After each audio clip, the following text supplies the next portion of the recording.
이 영상 하나로 지금 아무 생각 없이 빠져나가고 있는 보험료를 다시 내 통장으로 돌려놓을 수 있습니다. 이유는 간단합니다. 우리가 이미 매달 내고 있는 국민건강보험, 이 혜택을 제대로 아는 사람이 거의 없기 때문이죠. 많은 분들이 혹시 몰라서 보험을 더 추가하지만 그 불안 때문에 오히려 돈이 새고 자산이 멈추고 있다는 사실은 잘 모릅니다. 오늘 영상 보시면 보험을 줄여야 할 이유가 아니라 어디까지만 준비하면 되는지가 명확해질 겁니다. 구독자님들과 상담을 하다 보면 간혹 자신의 몸을 담보로 시험을 하는 분들이 있어요. 평생 동안 한번 걸릴까 말까한 질병을 위한 보험을 가입하고 엄청난 보험료를 낭비하고 있는 분들이죠. 그러실 필요가 없어요. 생각하는 그 이상으로 국민건강보험은 여러분을 지켜주고 있습니다. 첫 번째, 산정특례제도입니다. 한국인이라면 암, 뇌, 심장질환에 대한 대비가 필요한데요. 한국인의 사망원인 1위, 2위, 4위가 암, 심장, 뇌혈관 질환이기 때문입니다. 그런데 여러분 그거 알고 계셨나요? 국민건강보험에선 특례 제도를 통해 의료비의 무려 95%를 지원해주고 있습니다. 암, 심장, 뇌혈관 같은 중대질환은 물론이고 중증 화상, 외상 등에 대해서도 95%를 지원해주고요. 희귀질환, 중증 난치질환, 중증 치매는 90%, 결핵은 100%를 지원해줍니다. 질병에 따라 보장기간은 다르지만 암은 5년, 뇌혈관 질환 최대 30일, 심장질환 30일 정도 혜택을 받을 수 있어요. 특히 암의 경우엔 재발하거나 잔존 전이 되는 경우도 종종 발생하는데 이때는 5년을 연장해서 10년 보장 가능합니다. 덕분에 암에 걸려서 항암 치료비로 1억 원이나 썼어도요. 95%인 9,500만 원은 산정특례 제도로 국가가 부담해주고 5%인 500만 원은 부담하면 되는 거죠. 물론 여기에 실손보험을 갖고 계시면 개인 부담은 더 줄어들겠죠. 그렇다고 산정특례 제도가 무적인 건 아닙니다. 급여 의료비에 대해서만 지원해주기 때문이에요. 국가 지원이 없는 비급여에 대해선 결국 민간보험을 통해 해결할 수밖에 없습니다. 달리 말하면 암, 뇌심 등 중대질환은 비급여 의료비를 대비하는 보험 정도로 준비해두면 될 거란 의미인데요. 암에 걸려서 수술, 방사선, 약물 치료를 받았을 때 연 1회씩 지급해주는 하이클래스 암 주요 치료비입니다. 수술 시엔 특정 치료비로 2천만 원 주고요. 방사선 치료 시엔 특정 치료비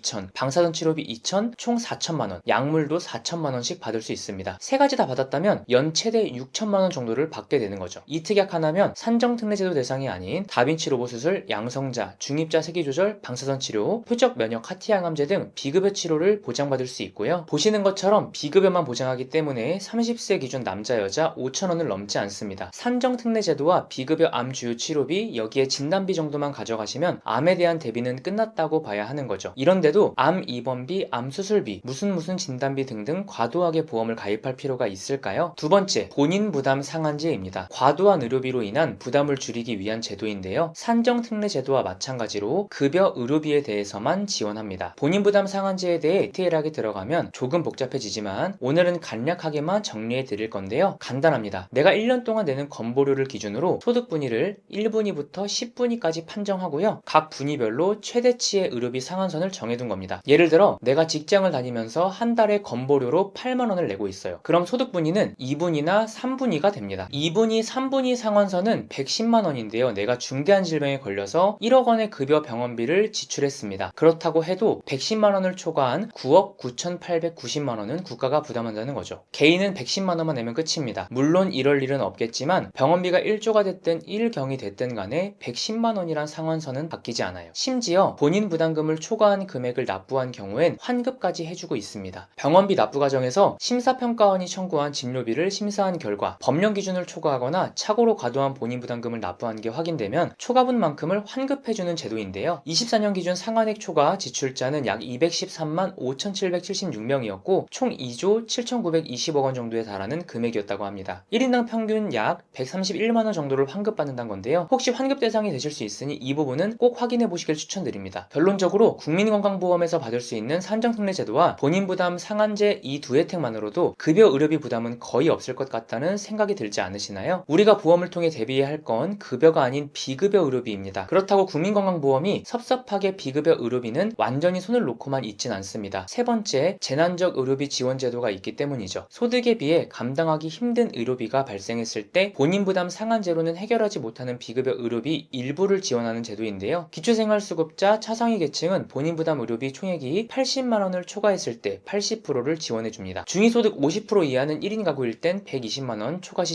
70%, 2인 가구 이상은 160만 원, 초과시 70%를 지원해주고요. 중위소득 50% 초과부터 100% 이하까지는 본인 부담 의료비 총액이 가족이 연소득 10%를 초과할 때 60%를 지원해줍니다. 예를 들어 연소득 2,500만원 이하인 자영업자가 희귀 질환에 걸려 500만원 이상의 치료비를 지출했어요. 연소득의 10%는 250만원이고 이를 초과했으니 의료비 60%를 비급여 포함해서 지원받을 수 있겠죠. 재난적 의료비 지원 대상은 24년부터 기준이 완화됐는데요. 가구 소득이 중위소득 100% 이하일 때 과세 표준액도 7억 원 이하로 완화됐습니다. 덕분에 더 많은 분들이 재난적 의료비 지원 사업 혜택을 받을 수 있게 됐죠. 단 비급여 항목 중 취지에 부합되지 않는 미용 성형 목적, 특실, 1인실 입원, 간병비, 한방 처약, 요양병원 의료비, 다빈치 로봇 수술, 도수치료 등은 보장하지 않는 점 참고해 주시고요. 퇴원일 다음 날로부터 180일 이내까지 신청할 수 있다고 하니 신청 기한은 꼭 준수해 주시길 바랍니다. 네 번째, 임신 출산 진료비 지원 제도인데요. 임산부와 영유아의 의료비 부담을 줄이고 출산 친화적 환경 조성, 건강한 태아 분만을 위해 진료비를 결제할 수 있는 국민 행복카드를 제공해주고 있습니다. 바우처 형태로 지급되고 임신 1회당 단태아 100만원, 다태아는 140만원 기본으로 제공되고요. 유산이나 사산되는 안타까운 경우에도 지원하고 분만 취약 지역은 20만원을 추가로 더 지급합니다. 건강보험 가입자 또는 피부양자 중 임신이 확인된 분은 누구나 신청할 수 있고요. 요즘엔 병원에서 공단으로 직접 등록해주는 경우가 있어서 신청이 더 편리해졌죠. 분만 예정일로부터 2년, 출산일로부터 2년 중에 신청할 수 있으니까 임신 출산을 계획 중인 분들은 놓치지 말고 꼭 혜택 받아가세요. 다섯 번째, 장기 요양 서비스입니다. 나라에선 65세 이상의 노인, 치매, 뇌혈관성 질환 등 노인성 질병이 있는 65세 미만인 분들을 대상으로 장기 요양 등급을 판정해 주는데요. 장기 요양 등급 판정을 받은 뒤엔 국가에서 제공하는 각종 요양 서비스를 받으실 수 있습니다. 요양보호사가 가정에 방문해 신체 및 가사 활동을 지원하는 방문 요양, 목욕 설비를 갖춘 장비를 이용해 목욕 서비스를 제공하는 방문 목욕, 간호사나 의사가 간호, 진료 보조 등을 제공하는 방문 간호가 있고요. 또 노치원, 데이케어 센터 등 장기요양 보호기관에서 신체인지 활동, 교육 훈련을 받는 주야간 보호센터, 단기보호센터를 이용할 수도 있습니다. 그 밖에 인지활동형 방문 요양과 일상생활에 필요한 용구를 제공받는 복지용구 혜택도 받을 수 있죠. 또 장기요양 등급 1에서 5등급, 인지지원 등급 중 중증에 해당하는 1에서 2등급, 판정자는 노인요양시설 이용도 가능합니다. 이런 재가시설 서비스를 이용할 때도 15%에서 20% 정도의 자기부담금만 지출하시면 되는데요. 물론 자기요양 등급 판정을 받은 분들은 경제활동이나 일상생활이 어려울 수 있어서 15%라고 할지라도 부담스러울 수 있습니다. 이런 분들을 위해 장기요양 등급 판정을 받고 재가시설 서비스를 이용하면 일정 금액을 보험금으로 지급해주는 재가시설급여 보험도 있으니까요. 보장성 보험 가입이 큰 의미가 없고 노후 대비 보험이 필요한 분에겐 재가보험을 더 추천드립니다. 지금까지 대한민국 국민이라면 누구나 차고 있는 안전벨트, 국민건강보험의 혜택에 대해 알아봤는데요. 중대질환에 대한 급여 의료비는 산정특례 제도로 소득분위를 초과하는 급여 의료비는 본인부담금 상한제로, 전액 본인부담금과 비급여 의료비는 재난적 의료비 지원 사업으로, 임신 출산 시 진료비 지원은 국민행복카드 바우처로, 노인성 질환 등 노후로 인한 불편은 장기요양보험으로 도움받으실 수 있습니다. 그러니까 보험을 가입하실 때는 아무거나 무작정 가입하시지 마시고요. 누구나 가지고 있는 국민건강보험의 혜택의 토대 위에 가족력, 경력 등을 고려해 부족한 부분을 최소한으로만 채워 넣으면 충분합니다. 질병으로 고통받기도 힘든 마당에 보험료로 고통받는 분들이 있어요. 꼭 필요한 최소한의 보험으로 위험을 대비하셔도 국민건강보험이 있어서 괜찮습니다. 차라리 그 돈으로 여러분의 노후를 위한 연금이나 자녀를 위한 투자를 하시는 게 나아요. 보험은 자산이 아닌 핸드폰 요금, 기름값, 집값, 공과금 같은 고정 지출입니다. 나중에 돈이 되는 저축이나 재테크가 결코 아니니까요. 건강을 담보로 시험하지 마시고 미래를 위해 투자하시길 바라겠습니다. 저희 보험담따에서는 불필요한 보험료의 부담을 줄이고 최소한의 보험으로 최대의 든든함을 느끼실 수 있도록 32개 보험회사의 객관적인 통계 자료를 분석해 한 분 한 분 상황에 맞춘 합리적인 설계를 보장부터 청구관리까지 도와드리고 있는데요. 과도한 보험료로 리모델링을 고민 중이신 분들은 언제든지 연락주시면 감사드리겠습니다. 끝으로 오늘 영상이 도움되셨다면 구독, 좋아요 한 번씩 부탁드리고요. 나만 알고 있는 숨겨진 혜택이 있다면 언제든 댓글로 공유해주세요. 다시 한번 끝까지 시청해주셔서 감사합니다.